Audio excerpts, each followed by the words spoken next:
Bismillahirrahmanirrahim. Assalamualaikum warahmatullahi wabarakatuh. Alhamdulillah wassalatu wassalamu ala Rasulillah sayyidina wa maulana Muhammad ibn Abdullah wa ala alihi wa sahbihi wa mawalah amma ba'd.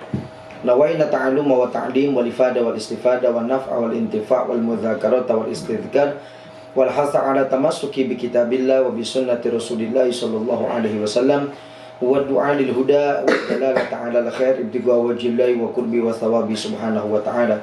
Allahumma rizukna fahman nabiyyin wa hifdzal mursalin wa ilhamal malaikatil muqarrabin. Allahumma aghnina bil ilmi wa zayyinna bil hilmi wa akrimna bit taqwa wa jamilna bil afiyah bi rahmatika ya arhamar rahimin.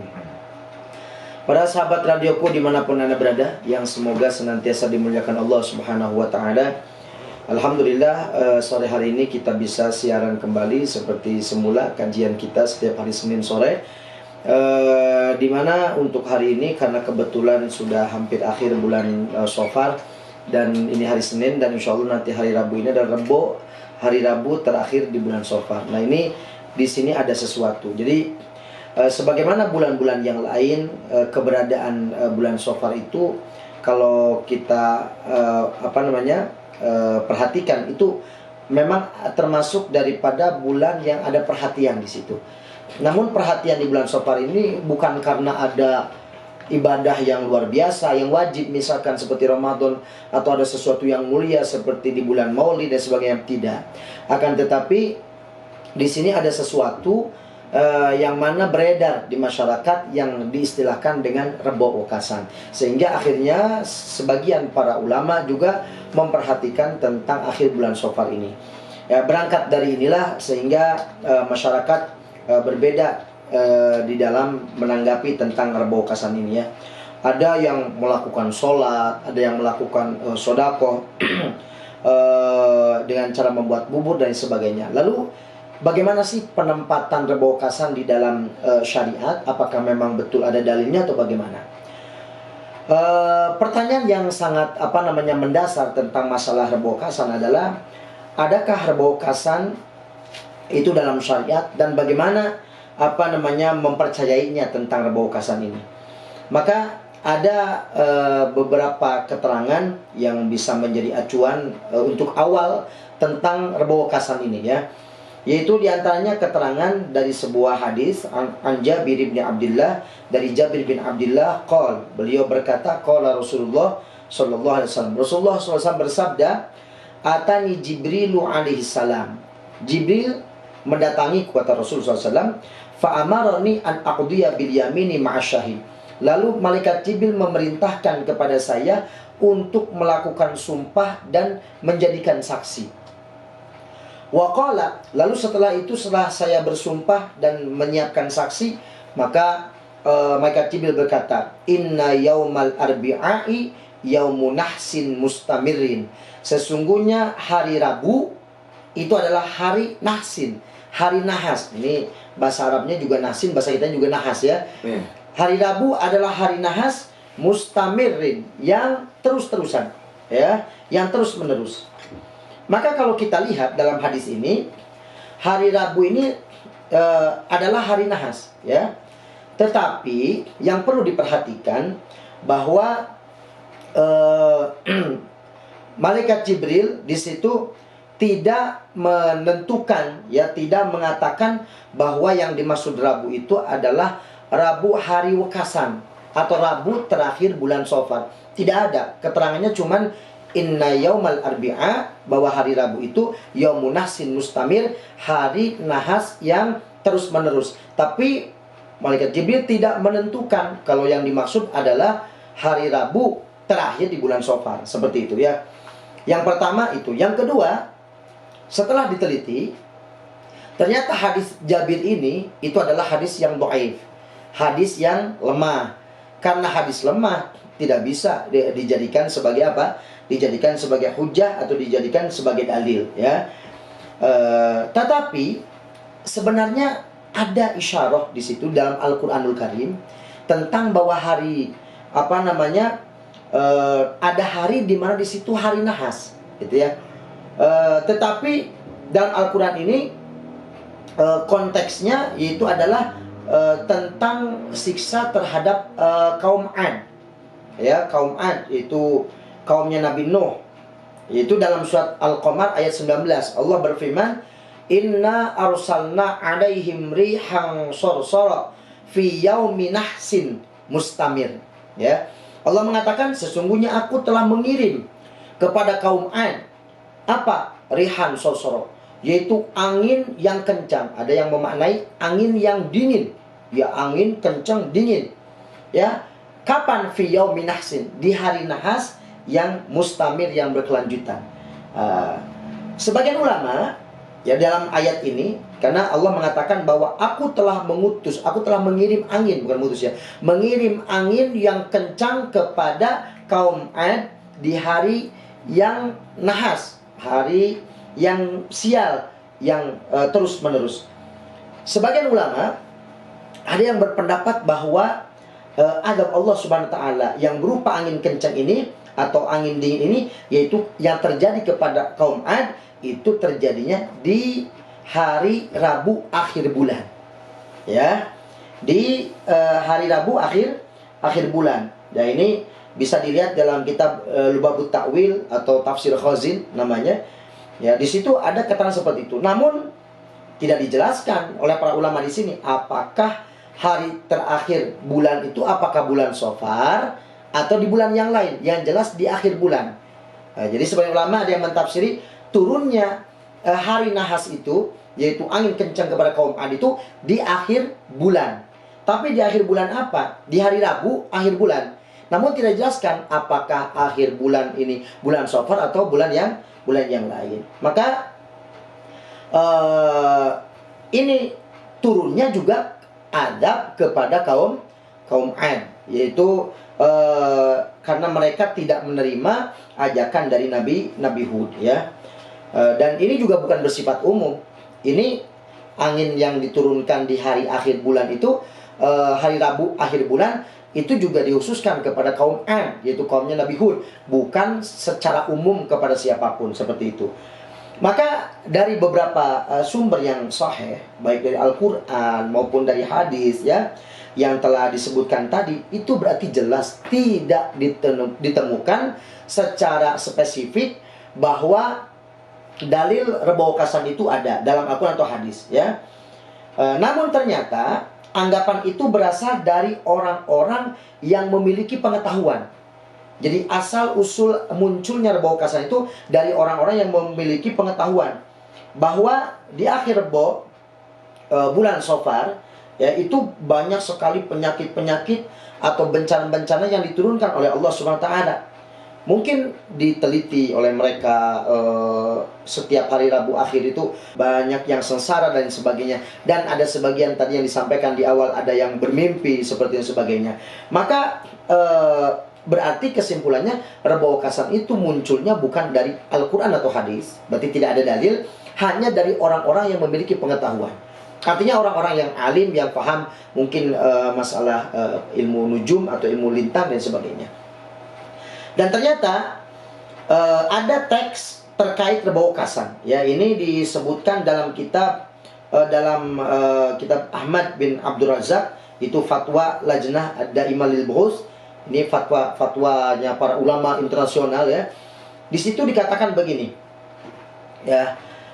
Innahu yanzilu fi kulli sanatin salasimi'atin wa ishruna alfan minal baliyat.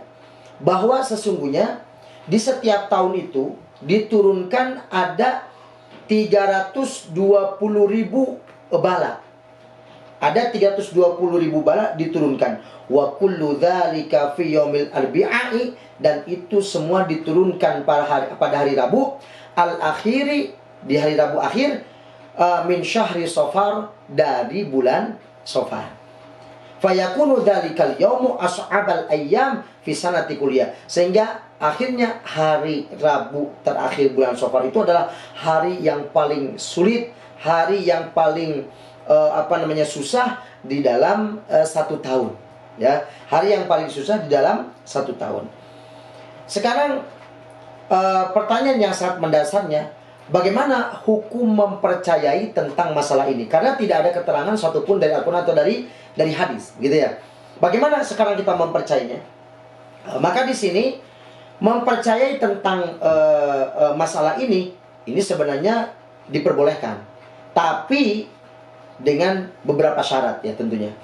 Jadi mempercayai tentang adanya rebokasan, karena kalau dari syariat, dari Al-Quran atau hadis, kita nggak usah pakai syarat-syarat, wajib percaya, kalau tidak justru kufur. Tetapi karena ini pernyataannya hanya dari orang-orang yang punya pengetahuan, sehingga bagaimana mempercayainya? Maka hukumnya boleh, namun dengan persyaratan. Apa persyaratannya? Yang pertama, tidak menganggap bahwa adanya perayaan atau acara-acara rebokasan itu bagian daripada syariat Islam. Ya, itu bagian daripada syariat Islam. Ini yang pertama. Ya. Lalu yang kedua, tidak boleh menganggap bahwa Rabu di akhir bulan Shofar ya itu mengakibatkan munculnya musibah-musibah, munculnya sial, munculnya kesusahan di hari tersebut. Jadi syaratnya dua. Satu, jangan menganggap itu bagian dari syariat. Yang kedua, jangan menganggap bahwa dari hari Rabu itulah munculnya ujian-ujian, bala-bala, dan juga musibah-musibah, kesusahan-kesusahan, dan lain sebagainya. Maka dari itu ini syarat dua ini harus kita tanamkan. Jadi kita boleh mempercayai tentang adanya rebokasan dengan syarat dua tadi ya. Nah, lalu sekarang ada satu keterangan ini untuk penguat bagaimana cara mensikapi tentang rebokasan ini, disebutkan dalam kitab Bughyatul Mustarsyidin ya oleh Said Abdurrahman Al-Masyhur. Beliau dia mengatakan begini, idza sa'ala rajulun akhara, ketika ada seseorang bertanya kepada orang lain, hal lailatu kadza au yaumu kadza yasluhu lil aqdi au nuqlati, apakah hari malam ini atau hari ini, misalkan hari Rabu atau hari Kamis atau tanggal sekian, itu apa boleh nggak kalau misalkan saya mengadakan acara akad atau mengadakan pindah rumah? Kan ada kan suka ada perhitungan. Ya, sudah penghitungan tentang masalah mau nikah ya. Sampai kadang ribut sampai gak jadi kawin gara-gara perhitungannya berbeda. Yang satu ngitungnya harus hari Ahad, yang satu ngitungnya harus hari Rabu, sampai akhirnya gak jadi nikah gara-gara apa? Perhitungan. Nah, bagaimana mensikapi perhitungan-perhitungan semacam ini ya yang terjadi di masyarakat, baik itu acara akad, perpindahan rumah dan lain sebagainya. Itu bagaimana? Kalau ada orang bertanya seperti itu, maka fala yuhtaju ila jawabin, maka tidak usah dijawab. Kiai, ya. Ustaz, ya. Saya ini mau pindah rumah Ustaz. Kira-kira yang cocok hari apa? Tidak usah dijawab. Fala yahtaju ila jawabin. Kenapa? Li'anna syari'an naha an i'tiqadi dzalika. Karena syariat itu syariat, ya. Karena syariat itu melarang ya kepada kita untuk apa? Untuk mempercayai, menekadkan tentang itu. Karena kalau kita bilang, oh hari Rabu, nanti orangnya akan percaya bahwa hari Rabu itu adalah hari yang bagus, hari Rabu itu adalah hari yang hebat, hari Rabu itu berarti hari yang wah menurut syariat. Ini akhirnya jadi kepercayaan, jadi percaya. Maka ini ilmu ini, ya. Kalau ada orang yang bertanya kepada kita, gimana, bagus enggak kalau saya pindah hari ini? Jangan dijawab. Karena kalau dijawab hari Rabu, bagus hari Rabu, nanti dia akan punya keyakinan seperti itu. Lah kalau dia sudah punya keyakinan, ini tidak boleh. Kenapa? Karena syariat melarang meyakini tentang hal tersebut, karena tidak ada dalam syariatnya. Wa zajaru anhu zajron balighon, dan syariat juga akan menyiksa atau menjadikan hal tersebut termasuk dosa besar. Maka fala ibrata biman yaf'aluhu, maka tidak dianggap orang yang melakukan itu, dibiarkan saja ya. Naam. Wa dzakara Ibnul Farqah an Syafi'i. Ibnul Farqah dari Imam Syafi'i mengatakkan, menceritakan annahu in kana al-munajjam yaqul, kalau orang yang ahli lintang berkata wa ya'taqid, dan menekadkan annahu la yu'athar illallah, kalau ada ahli lintang berkata kepada Anda dan Anda menekadkan bahwa itu tidak ada efeknya, tidak ada masalah, kesemuanya itu dari Allah. Ya, cuman ini lewat perhitungan saja, tetapi untuk yang menentukan adalah Allah Subhanahu wa taala. Walakin ajrallahu al-'adah, tetapi biasanya Allah kalau biasanya kalau melakukan ini dengan ini, misalkan yang paling gede dengan yang paling kecil dikawinkan, itu biasanya begini misalkan. Bagaimana kalau hal yang seperti ini terjadi dan dia meyakini wal muta'assir, yang memberikan efek atau yang memberikan akibat itu adalah Allah SWT. Jadi semua atas dasar ketentuan Allah. Hanya biasanya perhitungannya kalau begini, begini. Maka bagaimana? Maka fahadha indi, kata Ibnul Fakah dari Imam Syafi'i, beliau mengatakan menurut saya la ba'sa bi, enggak ada masalah. Ya, tidak ada masalah kalau selagi dia meyakini kalau yang menentukan adalah Allah. Ya, seperti itu. Nah, mengingat masalah rebokasan terkait dengan keyakinan, ini masalah keyakinan ya, kita yakin atau tidak. Makanya sesuatu yang sangat-sangat sensitif sekali, ya. Masalah yang sangat sensitif. Maka yang harus ditekankan kepada masyarakat, jadi misalkan kita mengadakan acara rebokasan bersama masyarakat, yang ditanamkan ke masyarakat sebelum acara rebokasan dimulai, misalkan ya, apa? Bahwa Bapak Ibu harus percaya, harus yakin kalau semua yang terjadi di muka bumi ini adalah Allah Subhanahu wa taala yang mengatur. Yang menentukan adalah Allah Subhanahu wa taala. Adapun ada kejadian ini kebetulan sesuai dengan perhitungan, itu hanya kebiasaannya. Kalau ini dengan ini maka akan terjadi seperti ini. Tetapi tetap yang menentukan adalah Allah Subhanahu wa taala. Karena ini masalah sensitif. Masalah apa? Masalah keyakinan.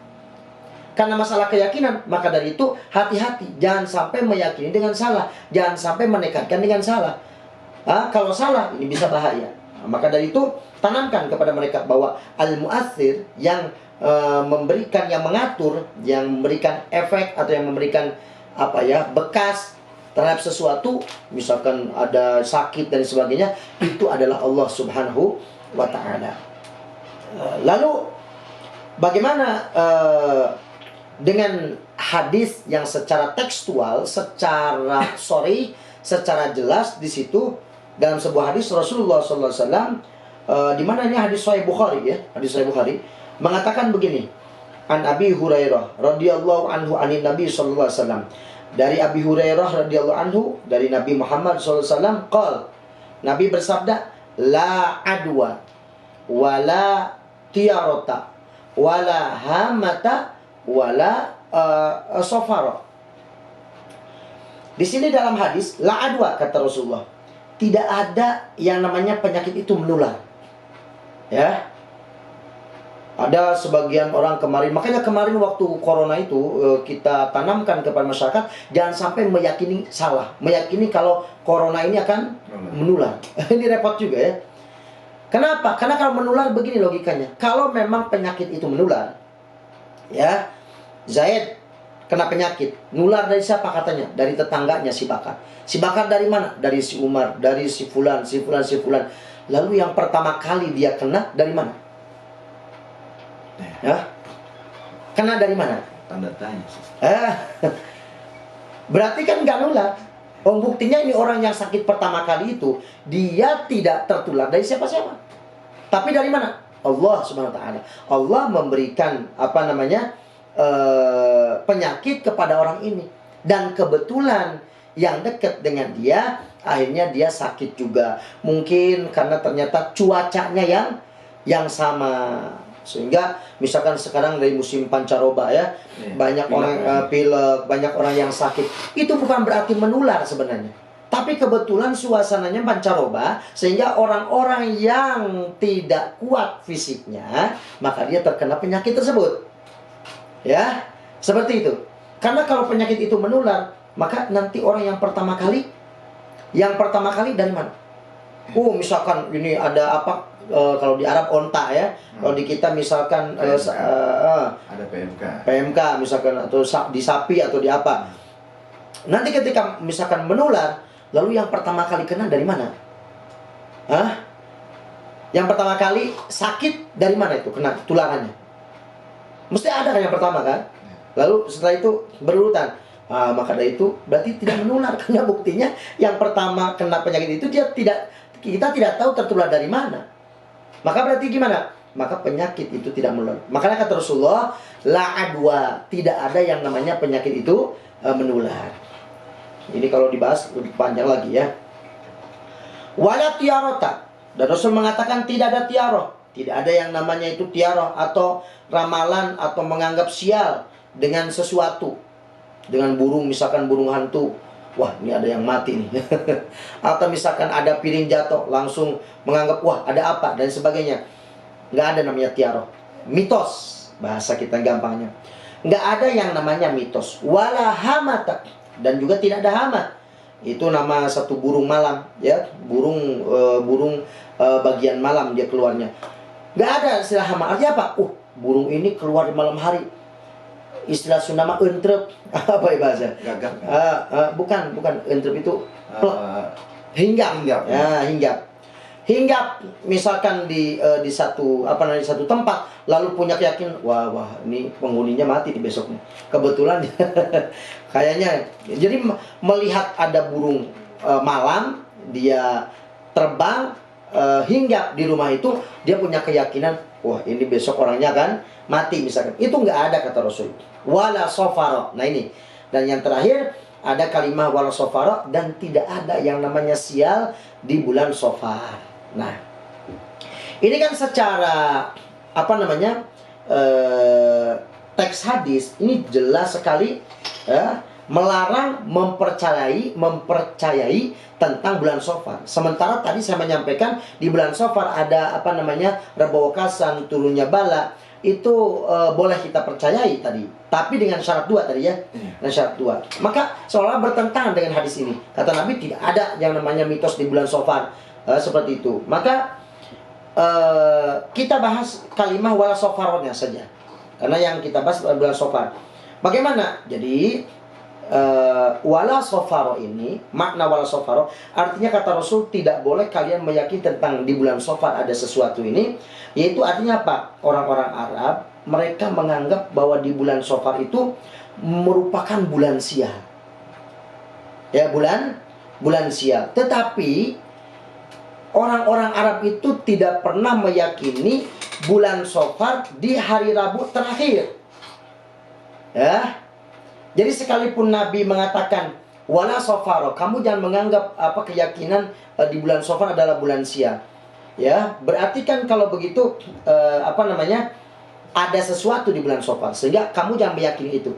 Tetapi kan Rasulullah mengatakan ini untuk membantah orang-orang Arab yang menganggap bulan Sofar adalah bulan sial. Tetapi orang Arab itu tidak meyakini kalau yang dimaksud bulan Sofar adalah hari Rabu terakhir di bulan Sofar. Tetapi secara umum di bulan Sofar, bulan Sofar adalah bulan yang sial, begitu ya.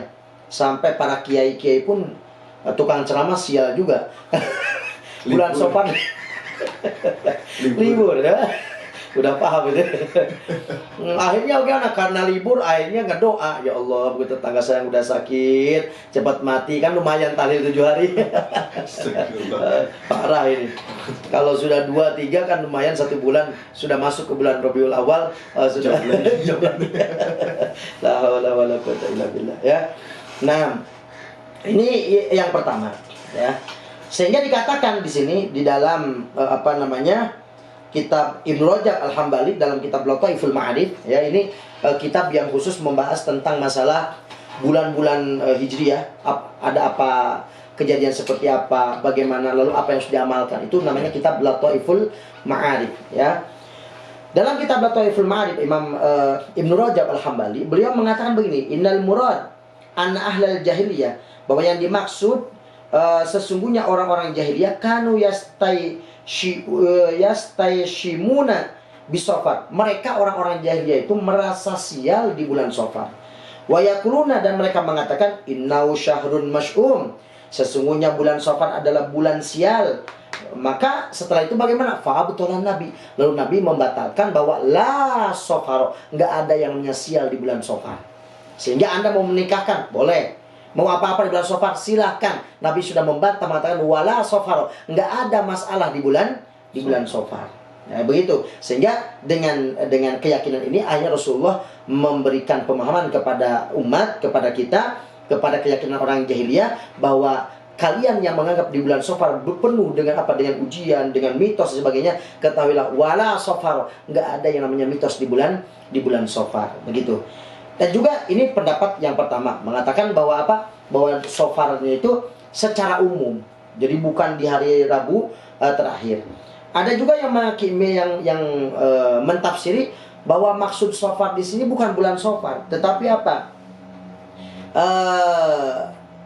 Punya pemahaman bahwa tidak ada hewan yang bergerak di saat perut lapar. Jadi mereka memaknai kata wala Safar itu apa? Dengan pemahaman tidak ada hewan yang bergerak di saat perut lapar, ya. Karena di masyarakat Arab pada saat itu mereka menganggap bahwa kalau lapar itu karena ada hewan yang bergerak di perutnya, gitu ya.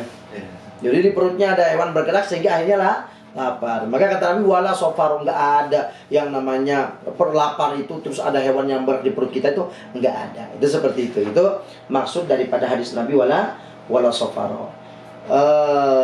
Oke, baik Ustaz. Masya Allah. Ini kita jeda dulu nih Ustaz. Baik, karena kayak setengahnya aja belum nih kayaknya. Belum. Insya Allah. Alhamdulillah ya sobat radioku, Masya Allah, bisa kita garis bawahi tadi ya. Boleh nggak kita percaya kepada hari Rabu Wakasan? Rabu Wakasan itu pungkasan ya, ungkas ataupun juga hari Rabu akhir di bulan Safar. Maka tadi sebagaimana kaidahnya disampaikan ada dua syarat. Yang pertama tadi tidak meyakini bahwasanya acara-acara ataupun juga kegiatan-kegiatan di Rabu terakhir di bulan Safar ini merupakan itu bagian mengenai daripada dua hal jawaban-jawaban. Yang pertama itu sobat radioku sebagaimana mungkin niatnya bagi-bagi sedekah tolak bala seperti itu atau mungkin itu bagaimana. Dan selanjutnya tadi mungkin masih ada daripada sudah tidak ada. Nah, sudah. Kita akan membahas tentang sholat Rabu Wakasan dan juga tentang masalah bubur ya, di bulan Safar ini, insyaallah. Iya baik, mengenai sholat dan bubur. Kita mungkin bubur aja dulu Ustaz. Bubur di Rabu Wakasan ini memang biasanya kalau di lingkungan wilayah Kuningan sendiri atau juga lingkungan kita semuanya mungkin sebagian ada yang cuma Rabu Wakasan jangan lupa banyakin istighfar ataupun bagaimana banyakin zikir, banyakin taubat gitu kan. Nah ini bagaimana saja yang bila mana dalam suatu daerah ternyata di hari Rabu Wakasan itu mereka semuanya pada buat bubur, saling berbagi bubur.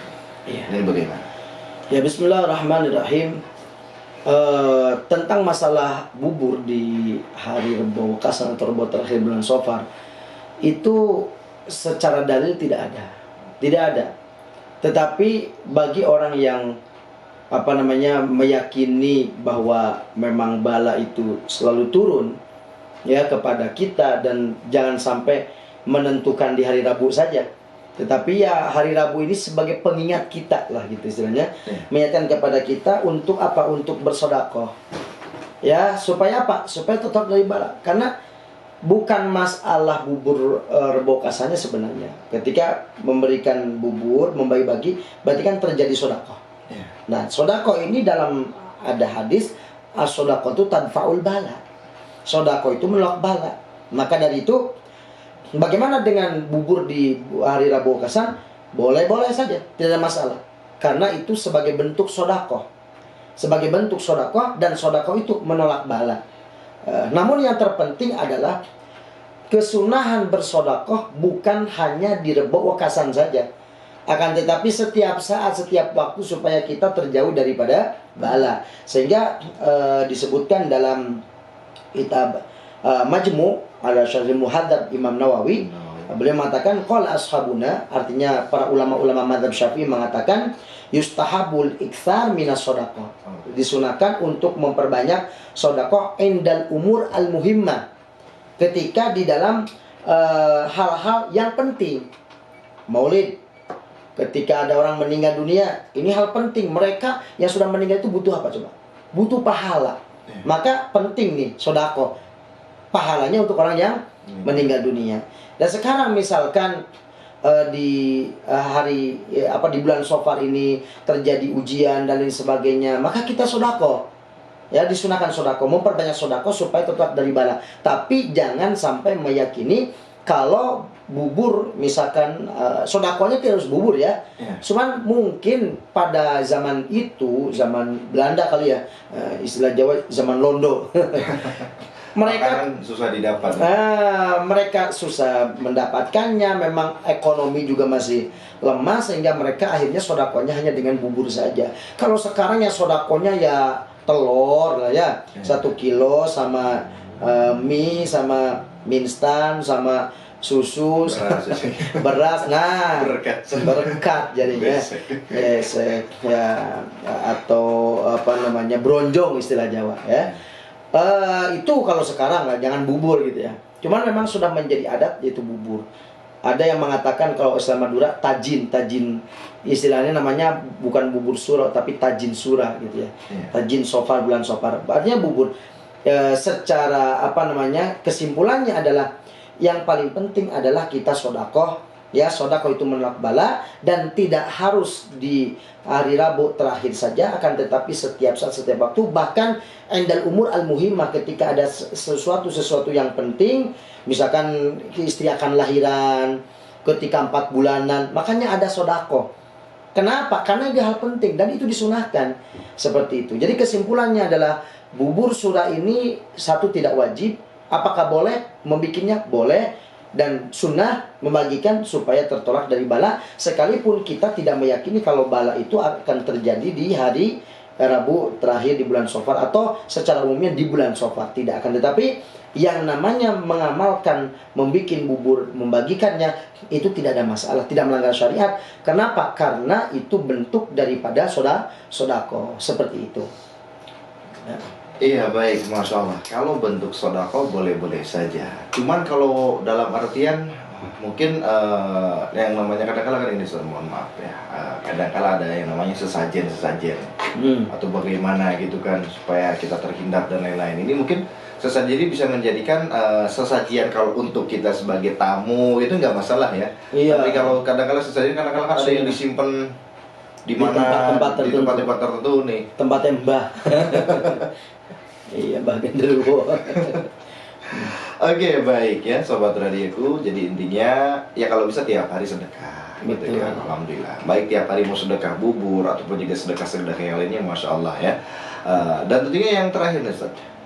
Orang kadang kala di bulan Safar akhir, ayo sholat Rebo Wekasan. Betul.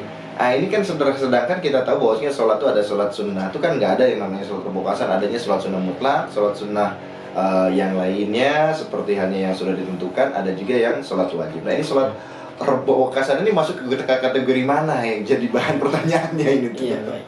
Dan hukumnya bagaimana? Nah, sholat Rebo Wekasan ini terjadinya itu karena disinyalir dari keyakinan mereka bahwa di akhir bulan Safar hari Rabu itu banyak bala yang turun. Nah, berangkat dari sinilah akhirnya mereka melaksanakan sholat, gitu ya. Ya itu yang menyebabkan kenapa mereka melaksanakan sholat. Tapi sholatnya ini apakah sholat Rebo Wekasan? Ya tentunya tidak. Tentunya tidak. Karena sholat Rebo Wekasan nggak ada. Ya Rasulullah nggak pernah melaksanakan sholat Rebo Wekasan. Usolli sunnata Rebo Wekasan itu nggak ada, gitu ya. Lalu sholat apa yang dilakukan? Bebas. Silakan Anda mau sholat apa saja. Kalau misalkan acaranya di waktu duha, ya mungkin sholat duha. Kalau misalkan ba'da duhur, ya mungkin sholat sunnah biasa.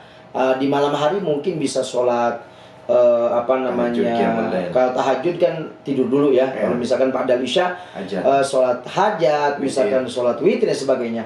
Namun Rebo Wekasan ini kebanyakan para ulama yaitu melaksanakan sholatnya adalah sholat hajat.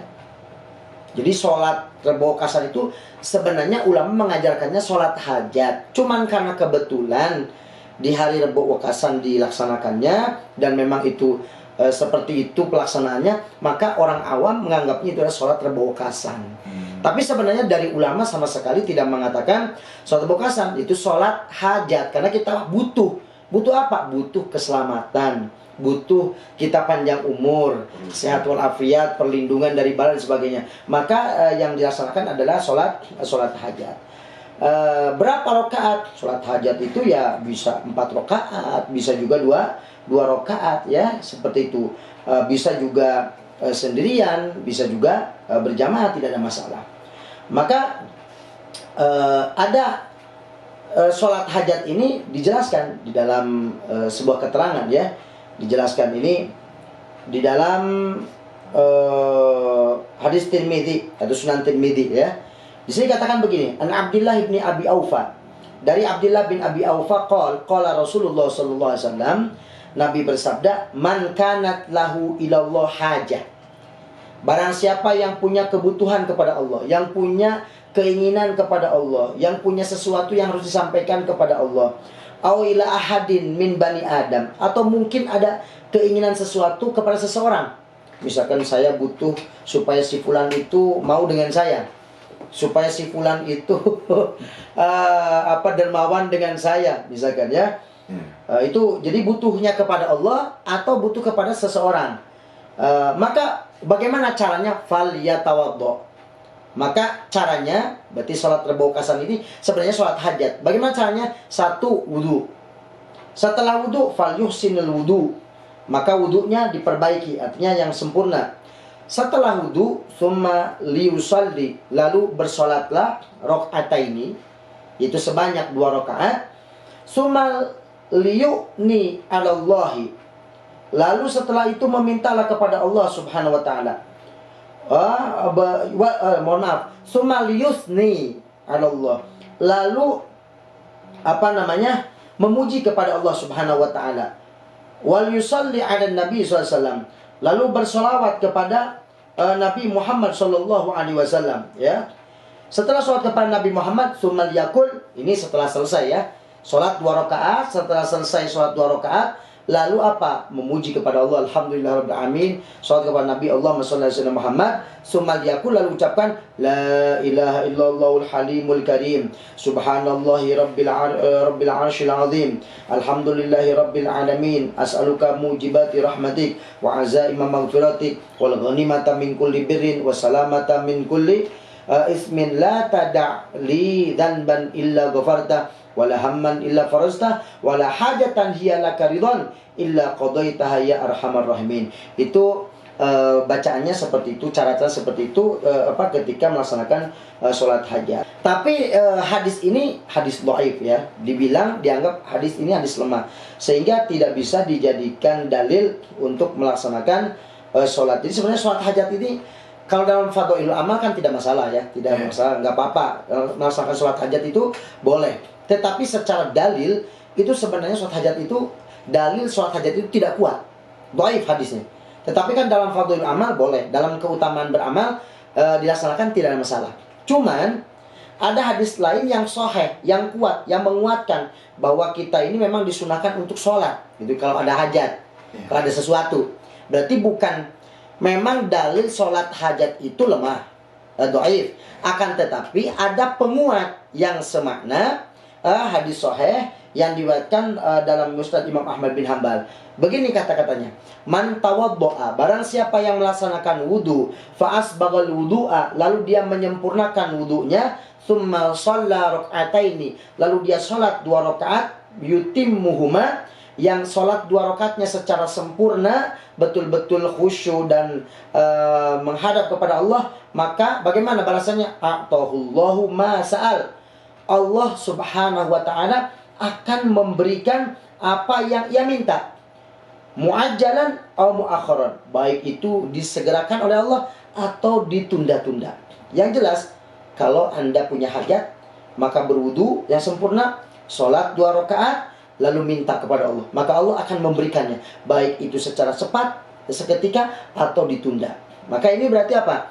Berarti sama dengan arti sholat hajat. Maka ketika kita butuh sesuatu, terjaga dari bala, terjaga dari musibah, terjaga dari ujian, terjaga dari kesusahan, maka bagaimana? Maka hendaknya melaksanakan sholat 2 rakaat, lalu meminta kepada Allah, berdoa kepada Allah. Maka inilah yang disebut dengan sholat mungkin untuk menolak bala. Jadi ada sholat lidaf'il bala, Sholat menolak bala itu mana? Yaitu sholat 2 rakaat wudhu secara sempurna, sholat 2 rakaat lalu berdoa kepada Allah. Maka dalam hadis yang sahih dikatakan apa? Apapun yang kau minta akan diberi oleh Allah, baik secara langsung maupun ditunda. Nah ini seperti itu ya. Itu maksud daripada sholat yang dilaksanakan di hari Rebo Kasan. Sehingga kesimpulannya adalah apa? Bahwa sholat di Rebo Kasan itu bukan sholat Rebo Kasan, bukan sholat penolak bala, bukan sholat tujuannya adalah supaya selamat dari musibah, tidak. Akan tetapi sholat sunnah 2 rakaat lalu berdoa kepada Allah, maka Allah akan memberikan apa yang dia minta. Itu yang perlu ditanamkan, diyakini oleh kita semua. Maka bagaimana hukumnya sholat di hari Rebo Kasan? Kalau sholatnya di hari Rebo Kasan boleh dan itu dianjurkan. Akan tetapi kalau meyakini sholat Rebo Kasan, sholat daf'il bala, itu memang tidak ada dalilnya, tidak ada keterangannya. Seperti itu. Itu barangkali yang dapat disampaikan tentang masalah seputar Rebo Kasan. Semoga ada manfaatnya, ada keberkahannya, dan kita bisa memahami bagaimana mensikapi di hari Rebo Kasan ini, sehingga tidak diulang-ulang setiap tahun ditanyakan, ribut, ramai dan sebagainya, dibid'ahkan dan lain sebagainya ya. Seperti itu. Insyaallah ini memberikan pencerahan kepada kita semua. Amin ya rabbal alamin.